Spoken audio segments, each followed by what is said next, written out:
Right, well, I'm out and about. 6th of January 2022, up in the beautiful English Lake District. I've got my co-pilot down there. Oi, co-pilot. Co-pilot. He's been, come here. Come here. Got my co-pilot. How do you do? Snowy. The roads were terrible. First gear. Creeping along in first gear. The guy back there just preparing his vehicle for going up the hill. Hopefully tomorrow it'll be a bit nicer. The weather forecast is for blustery showers of sleet and snow, and then in the evening it's going to be clear sky, frosty, and then overnight cloud coming in and turning miles by tomorrow. So I've got about an hour walk to the car, an hour's walk from the car to the tent. It's going extremely black over there. Thunder is threatened. It's going to be a long night in the tent, but if you want to camp in January in the Lake District, this is what you have to put up with. So I'll see you in a bit. Right, I'm here. Coming up, I've cleared a patch of ground from the snow. Cleared a patch of ground so I can get my tent on something reasonably dry. Dogs having a whale of a time. You're not helping.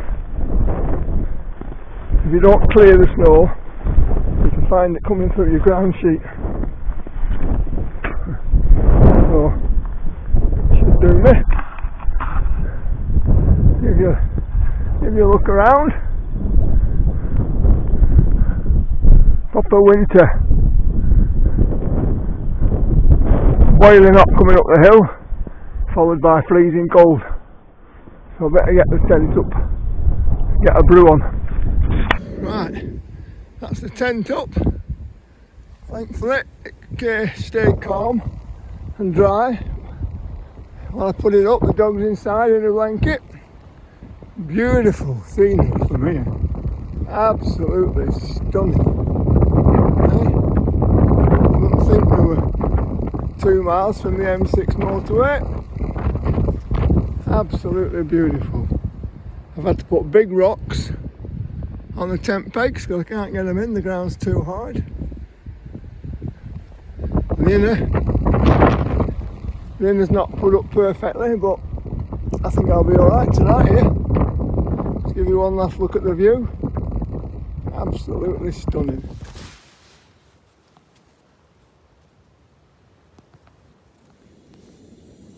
Right, brew on, dog in bed, well fed, boots outside of tent.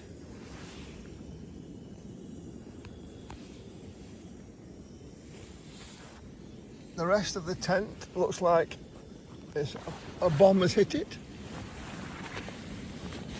It's a butane, no it's not, it's a butane propane mix and it's burning quite well. So I haven't resorted to melting snow. I've got some water. I might have a do at that in the morning.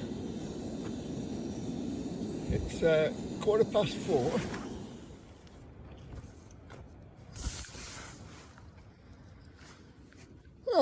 Well, it's 8 o'clock in the evening.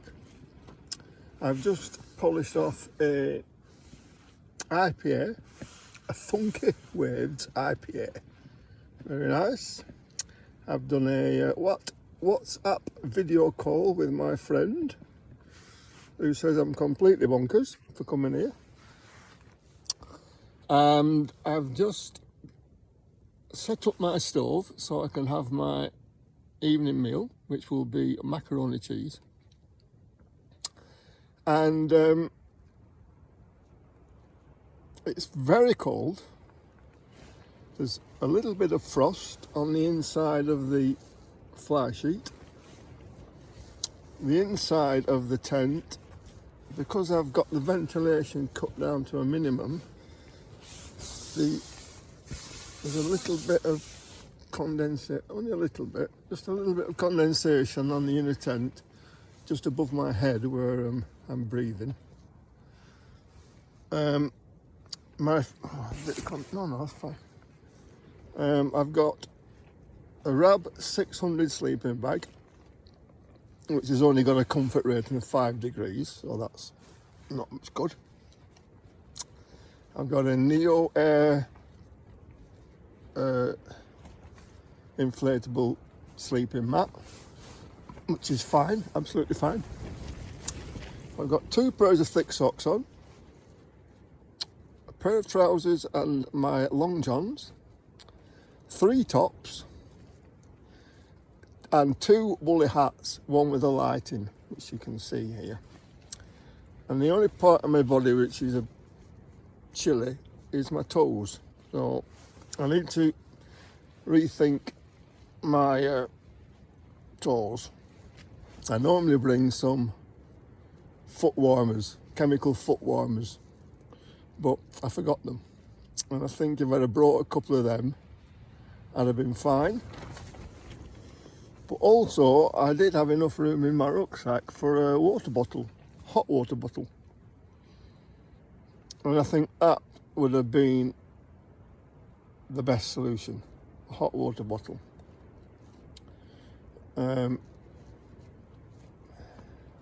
Apart from that,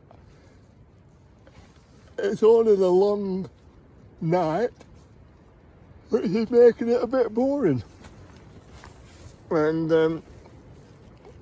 but you can't do a lot about that. You certainly can't sit outside because you'll just freeze to death.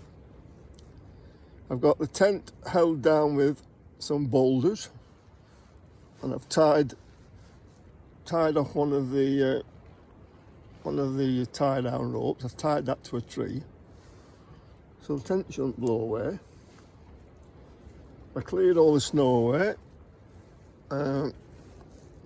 so hopefully I won't get any water coming up through the ground sheet thing.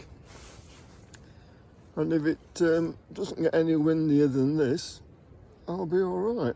One thing that does make things a bit more bearable is having plenty of light. I've got, so look, can you see that? Yeah. I've got a light hung up from the centre of the tent.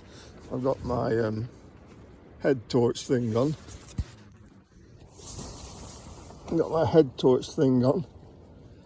So it does make it a little bit more bearable rather than just sitting here in the dark.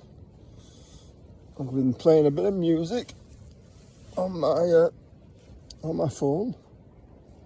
So it all passes the hours away. I'll watch a bit of YouTube later. The dog's got her coat on. She's got a woolen blanket wrapped around her and a Gore-Tex jacket. So she's snoring quite loudly. Although I suspect bringing the dog was probably a bit of a mistake. But she seemed happy enough. I could just do a few fairy lights in here just to brighten the place up a bit. But we've packed her away and put them in the loft, so I think I couldn't be bothered getting them out. But apart from that, this old tent of mine's holding up pretty well. Bags of room. Wow, tons of room inside. The inner's flapping around a bit, but that's only because I didn't put it up properly. Where I'm pitched is actually very rocky. Underneath the snow, it's quite rocky and it's difficult to get your pegs in. Which is why I've got the boulders down. and they can't put boulders on the inner. It just isn't practical. So all in all, January camping is something that you have to try, and if you prepare properly, you should be all right. I just got a text from my friend in Scotland. He did a summit camp on New Year's Eve, and he said it was howling a gale and the zip broke on his tent. He said he never got any sleep after 3 a.m. So that's just a bit of bad luck, really, I suppose. I can't imagine me climbing up Scarefell Pike and camping tonight. It would just be outside my capabilities, I'm afraid. I'm all right where I am. I'm about 400 metres up, overlooking the valley, sheltered a little bit by the trees, none of which are likely to blow down because they're only saplings, really. So if you haven't camped in January, have a go. Let me know how you get on. Just boiled the water for the Expedition Foods macaroni with cheese. I've got the burner going in the porch, so it's giving me a little bit of warmth, and it's not going to gas me because there's such a draft blowing, as you can probably see over there. The draft blowing under the outer, under the fly sheet. Dog's fast asleep. Hang on. There's my lead. There's the little doggy. Fast asleep, aren't you? Hey? Little Millie fast asleep in her bubbles. The wind's died down a little bit, thank goodness. The frost that was on the inside of the fly sheet has now melted from the heat from the fire. I'm going to give the macaroni cheese another 2 or 3 minutes, and I shall tuck into that and see what the rest of the evening brings, really. I certainly wouldn't like to be sharing this tent. It's a 2-man tent, but I wouldn't like to be sharing it with somebody. It's just bloody stuff everywhere. Well, I'm sharing it with my dog, so it's not so bad, but 2 people in here. 14 hours in a tent with 2 people, that'd be a nightmare, that would test any friendship, definitely. Let me just see if I can turn this bloody thing around here. Ah, there I am. Got my specs on, got 2 hats on, 3 tops, pair of gloves, and really, I'm doing alright. I'd hate to be in an absolute bloody gale and have to dismantle this lot in the dark and the freezing cold. I'd probably just bloody abandon it and come back next week for it. But not too bad, really. Well, hello.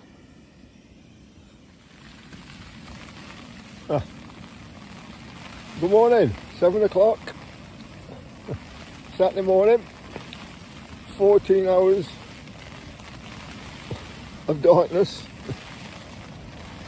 freezing cold, and then about 2 o'clock this morning,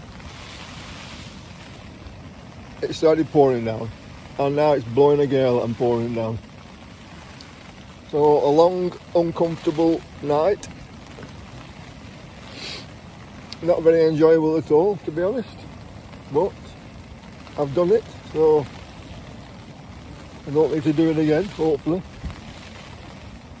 Somehow now I've got to pack all my gear up, put it all in the rucksack, get dressed properly, and then dismantle this tent and get out of here. Got about a mile to walk back to the car. It's a pretty straightforward path. Can't leave until it comes light, which will be like another 40 minutes. Just have to take care. Got a big, very high ladder style to go over. And it looked a bit dodgy on the way here, so I have to be very careful going over that. I don't bloody tumble and hurt myself. Just having a cup of coffee. We got the little gas burner going. It's giving off a little bit of heat. The dog's fast asleep in her blanket.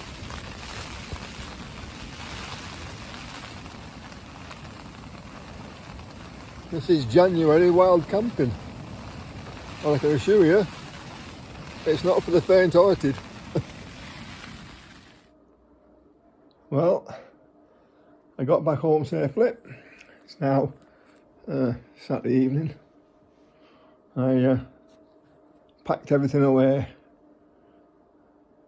that I could in the tent, but eventually I had to drop the tent in the rain, so it's now over there drying on the rack. As I was coming back to the car, walking across the fells, the snow had melted. It was raining hard and there was water everywhere on the surface, and it was treacherous. And I really started to feel quite under the weather, really. I think the cold had got to me. I'd spent 15 hours in a tent. The temperature was barely above freezing that whole time. And as I was coming down off the fells, I didn't feel proper. Just felt chilled, and I thought, if I slip now on this bloody wet grass, I could be a goner. Anyway, fortunately, I made it back to the car.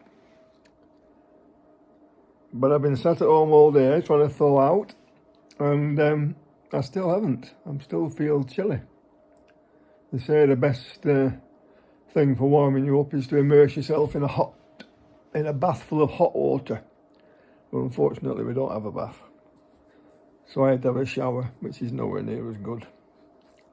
Anyway, it was an experience, and it's one that I will think very carefully about doing again.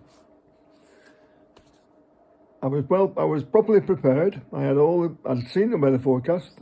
I knew it said snow, followed by freezing, followed by wind and rain, so I knew what to expect. I had all the correct gear on. My body never actually got wet at all. But once that cold penetrates into your bones, it's hard to get it out. Anyway, I live to fight another day.